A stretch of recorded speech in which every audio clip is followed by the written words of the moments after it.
अस्सलाम वालेकुम, this is engineer Farhan Tanveer और आप देख रहे हैं मैक्सिमा एजुकेशन मास्टर का यूट्यूब चैनल। आज जो लेक्चर हमारे पास है ये हमारा 9 मैथमेटिक्स के लेक्चर की सीरीज़ का तीसरा लेक्चर है।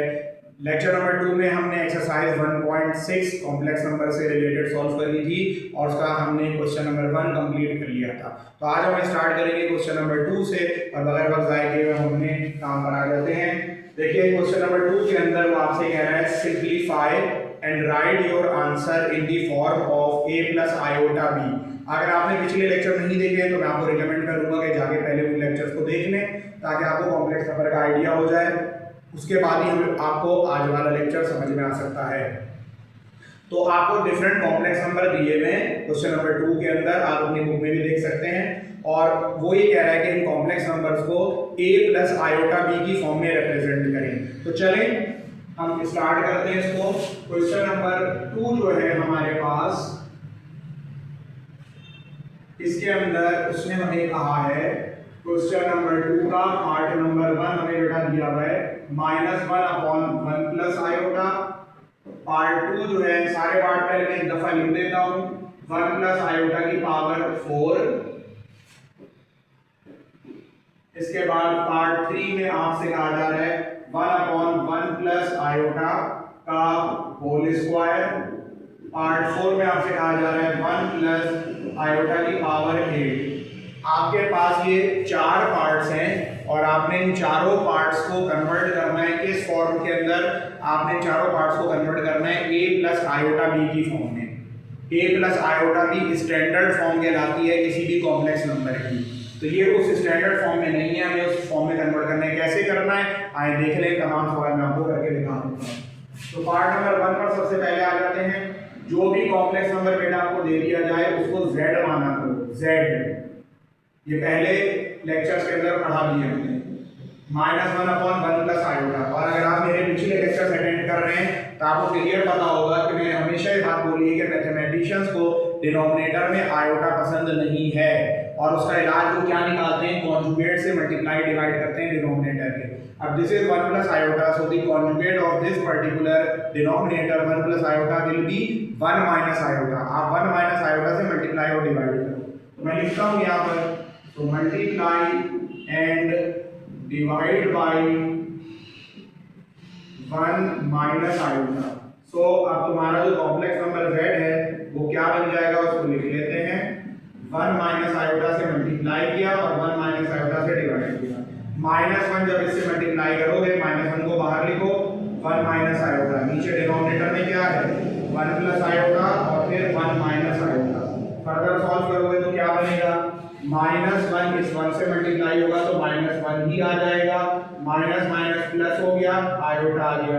और नीचे पिछले लेक्चर से पढ़ाता हुआ आ रहा हूँ कि नीचे a plus B a minus B हमेशा ही लग रहा है। जब भी कॉन्जुगेट से मल्टीप्लाई डिवाइड कराओगे तो a plus B a minus B क्या होता था, याद करो, a square minus b square. अगर आपको लॉजिक समझ में नहीं आ रही मैं फिर वही बात बोलूंगा, जाके लेक्चर 2 वगैरह आप क्या करें उनको चेक करें। अच्छा जनाब, तो -1 प्लस आयोटा डिवाइडेड बाय नीचे आ गया 1 माइनस आयोटा स्क्वायर। और आपको मैंने पहले क्या पढ़ाया था, आयोटा स्क्वायर की क्या प्रूव कर सकते हैं हम लोग, जल्दी से बताओ, -1। तो मैंने फिर अगले स्टेप पे आयोटा स्क्वायर हटाना है और उसकी क्या पुट कर देना है, मैंने -1 पुट कर देना है। ठीक है, तो नेक्स्ट स्टेप पे मेरा काम क्या बनेगा, -1 प्लस आयोटा लिखा हुआ है, -1 प्लस आयोटा डिनोमिनेटर में क्या आ जाएगा 1 माइनस आयोटा स्क्वायर देगा -1 आ जाएगा। फर्दर आगे चलते हैं तो ये बनेगा -1 प्लस आयोटा, नीचे हो जाएगा 1 माइनस माइनस क्या होता है प्लस होता है, -1 प्लस आयोटा 1 और 1 ऐड हो गए 2 हो जाएंगे। अब आप चाहें तो उसका एलसीएम या न्यूमरेटर ब्रेक कर लें तो -1 के नीचे भी 2 आ जाएगा और आयोटा के नीचे भी 2 आ जाएगा। फर्दर जाओगे तो कैसे लिखोगे, -1/2 1/2, पहले भी पढ़ा चुका हूं लेकिन बहरहाल उसने इस फॉर्म में बोला नहीं है। अगर आपको याद हो तो उसने कहा था a प्लस आयोटा b की फॉर्म में लिखो, तो a हो गया बेटा -1/2 प्लस आयोटा और b की जगह 1/2 लिख दिया क्योंकि कुछ नहीं है तो 1 होता है। तो अब देखो किस फॉर्मेट में है, a plus iota b, a की जगह रियल वाला पार्ट आ गया, b की जगह 1/2 ये इमेजिनरी वाला पार्ट आ गया। यहां तक समझ में आ गया, हम आगे मूव कर रहे हैं और हमारा जो अगला पार्ट है पार्ट नंबर 2 उसमें आपसे कहा जा रहा है 1 प्लस आयोटा की पावर 4 निकालो। अब भाई इसके ऊपर a प्लस बी का होल स्क्वायर भी नहीं लग सकता, इसके ऊपर a प्लस बी की पावर क्यूब भी नहीं लग सकती। एक तरीका ये हो सकता है कि आप इसको 1 प्लस आयोटा का क्यूब और 1 प्लस आयोटा की पावर 1 में तोड़ के कर लें। दूसरा एक आसान तरीका ये है कि ये 4 है ना, तो 4 का मतलब क्या है, स्क्वायर का भी स्क्वायर, क्योंकि 2 2 का 4 हो जाएगा। तो भाई सिंपल सा काम तुम लोग ये करो कि तुम इसको लिखो 1 प्लस आयोटा का होल स्क्वायर और ऊपर भी एक स्क्वायर लगा दो। ऐसा कर सकते हैं ना, क्योंकि 2 2 का क्या हो जाता है, 4 हो जाता है। अब आप इसको a plus b whole square से ओपन कर दें, किससे, a plus b whole square किसके बराबर होता है, a square plus 2ab plus b square के। बेटा a की जगह 1 है और b की जगह आयोटा है, तो a स्क्वायर प्लस 2ab और प्लस b स्क्वायर। याद रहे ऊपर एक स्क्वायर ऑलरेडी चल रहा है, 1 का स्क्वायर 1 हो गया, 2 1 जा 2, 2 आयोटा से मल्टीप्लाई हो गया और आयोटा का स्क्वायर ही होगा और होल पर ये स्क्वायर आपके पास चल रहा है। अभी मैंने आपको पिछले लेक्चर में भी बताया और लास्ट जो हमने लेक्चर 1 करा था उसके अंदर भी आपको बताया था कि आयोटा स्क्वायर की आप लोग क्या पुट कर सकते हो, -1। तो मैं डायरेक्टली पुट कर दे रहा हूँ, 1 अपनी जगह, 2 आयोटा अपनी जगह। और बेटा देखो इस आयोटा स्क्वायर की -1 रख दिया। याद रहे ओवरऑल एक स्क्वायर अभी भी चल रहा है, 1 plus 2 iota plus minus minus हो गया, होल पर स्क्वायर अभी भी चल रहा है, 1 से -1 कैंसिल हो गया, 2 आयोटा का होल स्क्वायर, ये सॉल्व होकर बन गया 4 आयोटा स्क्वायर। और फिर आप जानते हैं मैं इस आयोटा स्क्वायर को हटाऊंगा और इस आयोटा स्क्वायर की क्या पुट कर दूंगा, बताओ जल्दी से, -1। ठीक है, तो फिर से मैंने लिखा कि भाई put iota square equal to -1। So अब तुम्हारा z यानी कॉम्प्लेक्स नंबर, मैंने कहा था हर सवाल में जो भी सवाल दिया हो उसको z मान लिया करो, क्योंकि z कॉम्प्लेक्स नंबर ही को कहते हैं। तो z इक्वल टू क्या बनेगा, 4 अपनी जगह और आयोटा स्क्वायर की -1 आ गया, -4 आ गया। समझ रहे हो बात को। अब तुम चाहो तो उसको किस फॉर्म में लिख सकते हो, -4, 0, या फिर ऐसे लिख लो जैसे उसने मांगा था, a प्लस आयोटा b है ही नहीं क्योंकि इमेजिनरी वाला पार्ट यहाँ पर एग्जिस्ट नहीं कर रहा। ये तीनों पार्ट क्लियर समझना है। चौथे पार्ट पर आ जाओ। चौथा पार्ट क्या है, जो भी पार्ट दिया जाए उसको पहले z मान लो, z बराबर है 1 प्लस आयोटा की पावर 8। इसको भी सिंपलीफाई करना है और a प्लस आयोटा b की फॉर्म में लिखना है। तो फिर मैं वही बात आपसे करूंगा कि क्या करो भाई, इसके साथ इसको लिखो 1 प्लस आयोटा का होल स्क्वायर और फिर पूरे पे पावर क्या लगा दो, 4 लगा दो, क्योंकि 2 4 का 8 ही बनेगा। अब इसको आप वही काम करेंगे, 8 प्लस b होल स्क्वायर को ओपन करेंगे। मैं आपको वक्त जाया नहीं करूंगा, ये काम मैं यहाँ पर ऑलरेडी कर चुका हूँ। तो आपने यही पैटर्न पूरा यहाँ पर कॉपी करना है, पूरा कॉपी होगा। ये कॉपी होकर यहाँ तक पहुंचेगा तो क्या आएगा, देखो इधर लिखा हुआ है 2 आयोटा, क्योंकि आपने 1 प्लस आयोटा का स्क्वायर जब सॉल्व करा, ये सॉल्व होते हुए यहाँ आ गया और यहाँ पर ओवरऑल स्क्वायर आ रहा है, बस यहाँ पर ओवरऑल पे क्या आ जाएगा, 4 आ जाएगा। तो 2 आयोटा की पावर 4, पिछले वाले पार्ट की वर्किंग को यहाँ पर कॉपी पेस्ट कर लीजिएगा। 2 का स्क्वायर कितना हो गया, 16 हो गया, आयोटा की पावर 4 हो गई। अब इस आयोटा की पावर 4 की क्या करना है वो गौर से सुनो। आप जानते हैं कि आयोटा स्क्वायर -1 होता है, तो ये क्या लिखा हुआ है, ये लिखा हुआ है आयोटा की पावर 4। गौर से समझिएगा इसको। क्या आप आयोटा की पावर 4 को आयोटा स्क्वायर का स्क्वायर लिख सकते हैं, लिख सकते हैं। क्यों लिख सकते हैं, क्योंकि 2 2 का क्या हो जाएगा, 4 हो जाएगा। तो आयोटा स्क्वायर, आयोटा की पावर 4 को आयोटा स्क्वायर का स्क्वायर लिखा जा सकता है। तो अब अगले स्टेप में आपने क्या किया, z बराबर है 16, आयोटा स्क्वायर की का बेटा -1 टूट गया, इस पे भी एक स्क्वायर लगा हुआ था, तो 16 -1 का स्क्वायर 1 हो जाएगा, 16 1 का 16 आ जाएगा। और फिर वही बात है, इसके अंदर भी कोई इमेजिनरी वाला पार्ट नहीं है, तो आप इसको a प्लस आयोटा और b के आप चाहें तो क्या लिख सकते हैं, 0 लिख सकते हैं। तो अल्हम्दुलिल्लाह हमारा क्वेश्चन नंबर 2 भी मुकम्मल हो गया। अब हम मूव करेंगे अपने क्वेश्चन नंबर 3 के ऊपर, ठीक है। और क्वेश्चन नंबर 3 में वो हमसे क्या कह रहा है, आइए उसको देखते हैं। क्वेश्चन नंबर 3 के अंदर वो हमें इसमें 2 कॉम्प्लेक्स नंबर दिए हुए हैं और सवाल में लिखा हुआ है if z1 is equal to -4 + 6 iota and z2 is equal to 2 whole number 1/2 -2 iota, verify that. अब एक बात पहले तुम लोग ये समझ लो कि जब भी सवाल में इफ लिखा हुआ होना तो तुम लोगों को लेट करना है। तो सबसे पहले तो तुम लोग इफ को हटाओ और लेट लिखो। तो let z1 is equal to -4 + 6 iota और z2 बराबर है 2 होल नंबर 1/2 -2 आयोटा। अब उसने आपसे वेरीफाई करने कहा है। वेरीफाई का मतलब होता है बेटा प्रूफ करना। क्या प्रूफ करने कह रहा है? बोला है z1 plus z2 whole complement बराबर है z1 complement plus z2 complement, या यूं कह लो कि z1 प्लस z2 का होल कॉन्जुगेट बराबर है z1 conjugate plus z2 conjugate. Complement ज्यादा बेहतर वर्ड यहां पर नहीं है, कॉन्जुगेट ही है। कॉन्जुगेट कैसे निकालते हैं हमने आपको लास्ट क्लास के अंदर भी बताया था। तो सबसे पहले तो ये काम करो कि z2 को थोड़ा सा सॉल्व तो करो। आता है ना होल नंबर सॉल्व करना, 2 टू द 4 और 4 में ये 1 ऐड कर दोगे तो क्या बन जाएगा 5/2 माइनस 2 आयोटा।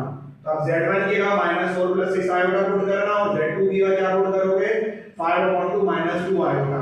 अब वेरीफाई करना है तुम्हें इस चीज को, तो प्रूफ की पहले हेडिंग लगा लो। बोर्ड के पैटर्न के हिसाब से हम काम कर रहे हैं।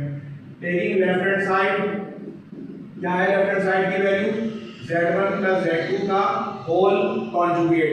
तो बेटा पहले z1 और z2 को ऐड करो, बाद में कॉन्जुगेट ले लेना। तो we have z1 plus z2, z1 की वैल्यू क्या है वो लिखी हुई -4 प्लस, बल्कि नेक्स्ट लाइन में कर देता हूं -4 प्लस 6 आयोटा, और z2 की वैल्यू क्या है बताओ 5/2 माइनस 2 आयोटा। अभी बताया था रियल पार्ट में ऐड होता है और इमेजिनरी पार्ट इमेजिनरी में होता है। 5/2 में से 4 जाएगा रियल में से रियल, और 6 आयोटा में से 2 आयोटा जाएगा इमेजिनरी में से इमेजिनरी। इसके लिए तुम्हें एलसीएम लेना पड़ेगा। 2 आ जाएगा, इसके नीचे 2 2 और 5 आ जाना है, यहाँ कुछ नहीं है तो 1 है, तो 2 1 से डिवाइड होगा, इसके नीचे 1 है, 2 1 से डिवाइड होगा 2 ही आएगा, 2 4 का क्या हो जाएगा 8 हो जाएगा। इससे हम आपको आना चाहिए 6 आयोटा में 4 आयोटा 2 आयोटा जाएगा तो 4 आयोटा बचेगा। ये आ गया -3/2 प्लस 4 आयोटा। याद रहे ये आपके पास z1 प्लस z2 की वैल्यू आई है। अभी लेफ्ट हैंड साइड में z1 प्लस z2 के ऊपर क्या लेना भी पड़ेगा आपको, कॉन्जुगेट भी लेना पड़ेगा, सही है ना। तो नाउ असल में जो लेफ्ट हैंड साइड है वो क्या है z1 प्लस z2 नहीं बल्कि उसका होल कॉन्जुगेट। तो -3/2 प्लस 4 आयोटा का होल कॉन्जुगेट। और कॉन्जुगेट कैसे इंसान लेता है, रियल वाला पार्ट एज इट इज रहता है, इमेजिनरी वाला पार्ट में साइन बदल जाता है। तो ये तुम्हारे पास बेटा भी किसकी वैल्यू निकल आई है लेफ्ट हैंड साइड की। अगर तुम्हारी राइट हैंड साइड की भी वैल्यू यही आ गई तो इसका क्या मतलब है कि तुम्हारा फिर सवाल क्या हो जाएगा, तुम्हारा सवाल प्रूफ हो जाएगा, ठीक है ना। तभी तुम यहाँ पर मौजूद हो कि तुम्हारे पास 3/2 माइनस क्या आ रहा है 4 आयोटा आ रहा है। क्लियर है भाई सबको यहाँ तक, ठीक है। अब देखिए नेक्स्ट काम जो मुझे करना है वो क्या करना है, वो ये करना है कि मुझे राइट हैंड साइड अब उठानी है। तो मैं राइट हैंड साइड उठा लेता हूँ, ये लिखी हुई राइट हैंड साइड, ठीक है। टेकिंग राइट हैंड साइड, और राइट हैंड साइड मेरी क्या है z1 conjugate plus z2 conjugate, ऐसे ही है मेरी राइट हैंड साइड, ठीक है। अब z1 कॉन्जुगेट और z2 कॉन्जुगेट का मतलब है z1 की z1 की वैल्यू डालो, ये z1 है इसका कॉन्जुगेट लेना है, प्लस z2 का 5/2 माइनस 2 आयोटा का होल कॉन्जुगेट। दोनों का कॉन्जुगेट तुम अलग अलग लोगे फिर सॉल्व करना। यहाँ तक क्लियर हो रहा है, समझ आ रही बात। तो कॉन्जुगेट कैसे लिया जाता है बीच दफा बताया, रियल वाला पार्ट एज इट इज रहता है, इमेजिनरी वाला पार्ट अपना साइन बदल देता है। इधर आ जाए यहाँ पर भी आप ये करेंगे, रियल वाला पार्ट एज इट इज रहेगा, इमेजिनरी वाला अपना साइन बदल देगा। अब अगर सॉल्व करो क्या करोगे, आगे करोगे रियल में रियल ऐड होगा, इमेजिनरी में इमेजिनरी, 5/2 माइनस 4 हो जाएगा, और दूसरी तरफ 2 आयोटा में से 6 आयोटा चला जाएगा। इसका एलसीएम जो 2 आएगा 5 माइनस यहाँ पर कुछ है तो 1 है, तो 2 1 से डिवाइड होगा 2 आएगा, 2 4 का 8 आएगा। ये एलसीएम आपको आने चाहिए, 2 आयोटा में से 4 आयोटा जाएगा तो सब्ट्रैक्ट होगा क्योंकि साइन अपोजिट है, बड़ा वाला साइन माइनस का है, 6 माइनस तो -4 आयोटा आ जाएगा। ये सॉल्व करोगे -3/2 प्लस माइनस माइनस, ये तुम्हारे पास वैल्यू आ गई राइट हैंड साइड की। अब देखो खुद ही गौर से कि क्या राइट हैंड साइड और लेफ्ट हैंड साइड सेम है, तो जवाब है बिल्कुल सेम है। अब यहाँ पर तुम क्या लिखोगे, सेंस, क्योंकि लेफ्ट हैंड साइड किसके बराबर है राइट हैंड साइड के, हेंस हो गया प्रूफ। ये आपका काम हो गया मुकम्मल, समझ गए बात को। तो ये हमारा एक पार्ट इसका मुकम्मल हो गया। अब अगर हम इसका अगला पार्ट देखते हैं तो वो वाला पार्ट सब्ट्रैक्शन से रिलेटेड है। चीज बिल्कुल वही है, सिर्फ क्या करना है आपको, सब्ट्रैक्ट करना है। चलिए ये वाला पार्ट भी जल्दी से देख लें। आपसे कह रहे हैं सारे पार्ट में Z1 माइनस Z2 का होल कॉन्जुगेट बराबर है Z1 conjugate minus Z2 conjugate. याद रखिएगा ये सवाल इंपॉर्टेंट है, ठीक है ना। तो इनको जरा ढंग से आपने करना है मुकम्मल, सही है, समझना भी है। तो फिर वही बात है, प्रूफ की आपने क्या लगाई भाई, हेडिंग लगा दी। इसमें भी आप लोग पहले क्या उठाओगे, कौन सी side, left hand side, Z1 minus Z2 का होल कॉन्जुगेट। तो लेफ्ट हैंड साइड कैसे सॉल्व होगी, पहले Z1 माइनस Z2 निकलेगा, फिर उसका क्या निकाला जाएगा, कॉन्जुगेट निकाला जाएगा, ठीक है। Now Z1 minus Z2 calculate करने आ रहा हूं। Z1 की वैल्यू क्या थी, -4 + 6 आयोटा, माइनस ब्रैकेट में इसलिए लगा रहा हूं क्योंकि माइनस साइन को चेंज कर देता है, ठीक है। आप चाहते तो यहां पर भी ब्रैकेट लगा सकते थे, लेकिन प्लस क्योंकि साइन तब्दील नहीं करता, माइनस वाला साइन तब्दील कर देता है, इसलिए ब्रैकेट लगना जरूरी है। Z2 की वैल्यू थी 5/2 -2 iota, -4 + 6 iota, minus plus minus और फिर माइनस माइनस +2 आयोटा। फर्दर आगे सॉल्व करो, -4 -5/2 के साथ चला जाएगा और 6 आयोटा में से 6 आयोटा और 2 आयोटा बेटा ऐड होंगे, डायरेक्ट ही कर लो 8 आयोटा। फर्दर आगे सॉल्व कर लेते हैं, देखते हैं कि नेक्स्ट आगे क्या करना है हमको। इसको सॉल्व करोगे, इन दोनों का इसके नीचे कुछ नहीं है तो 1 है, 1 और 2 का एलसीएम 2 ही आएगा, यहाँ मैंने 2 लिख दिया। इसके बाद इसके नीचे कुछ नहीं है तो 1 है, 2 1 से डिवाइड होगा 2 आएगा, 2 4 का क्या हो जाएगा 8 हो जाएगा। फिर इस तरह 2 2 से डिवाइड हो जाएगा 1 आएगा तो -5 आ जाना है और यहाँ पर 8 आएगा अपनी जगह है। अब -8 और -5 -13/2 और +8 आएगा, ये आपका क्या हो गया, ये आपका भी Z1 माइनस Z2 हुआ। नाउ अब तुम्हें असल में क्या करना है, लेफ्ट हैंड साइड क्या थी, Z1 माइनस Z2 का पूरे का कॉन्जुगेट, तो लो पूरे का कॉन्जुगेट -13/2 +8 आयोटा। होल कॉन्जुगेट कैसे निकलता है, आयोटा वाले का साइन बदल देते हैं, ये बदल दिया। ये मेरे पास वैल्यू निकल आई किसकी, लेफ्ट हैंड साइड की। अब मुझे वैल्यू चाहिए होगी किसकी, राइट हैंड साइड की। आइए राइट हैंड साइड की भी वैल्यू निकाल लेते हैं। टेकिंग राइट हैंड साइड जो बराबर है Z1 conjugate minus Z2 conjugate, अलग अलग कॉन्जुगेट लेना है, फिर सब्ट्रैक्ट करना है। कर लेते हैं जल्दी से बेटा इसको भी, है ना। तो Z1 की वैल्यू थी -4 + 6 आयोटा होल कॉन्जुगेट और Z2 की वैल्यू थी 5/2 -2 आयोटा होल कॉन्जुगेट। कॉन्जुगेट लेते हुए साइन बदल जाता है, 5/2 किसका साइन बदलता है, सिर्फ इमेजिनरी वाले पार्ट का। फर्दर सॉल्व करते हैं, -4 -6 iota minus plus minus minus plus minus, real वाला रियल वाले के साथ, इमेजिनरी वाला इमेजिनरी के साथ। -6 आयोटा और ये -2 आयोटा लिखा हुआ है, ये दोनों ऐड हो रहे हैं तो मिलकर क्या हो जाएंगे, -8 आयोटा, -6 आयोटा और -2 आयोटा। और यहाँ पर ये दोनों कौन, -4 और -5/2 सॉल्व होंगे। इसके लिए कुछ नहीं है तो 1 है, 1 और 2 का एलसीएम 2 भी आएगा, 8 हो जाएगा। बहुत दफा बता चुका हूँ, इसलिए अब इसमें ज़्यादा टाइम नहीं लगा रहा। 8 और 5 13 हो गया और आपके पास ये वैल्यू निकल आई -13/2। ये आपके पास वैल्यू आ गई राइट हैंड साइड की। अब देखो जरा कि राइट हैंड साइड की वैल्यू -13/2 और लेफ्ट हैंड साइड की वैल्यू सेम आ रही है। यहाँ पर भी वही जुमला लिखना है, since left hand side is equal to right hand side hence proved. तो यहाँ पर हमारा क्वेश्चन नंबर 3 भी क्या हो गया, मुकम्मल हो गया। अब इस एक्सरसाइज के अंदर सिर्फ एक क्वेश्चन बाकी है, क्वेश्चन नंबर 4। तो इंशाअल्लाह ताला हम उसको अपनी अगले लेक्चर के अंदर क्या करते हैं, मुकम्मल करते हैं। तब तक के लिए अस्सलाम वालेकुम व रहमतुल्लाह।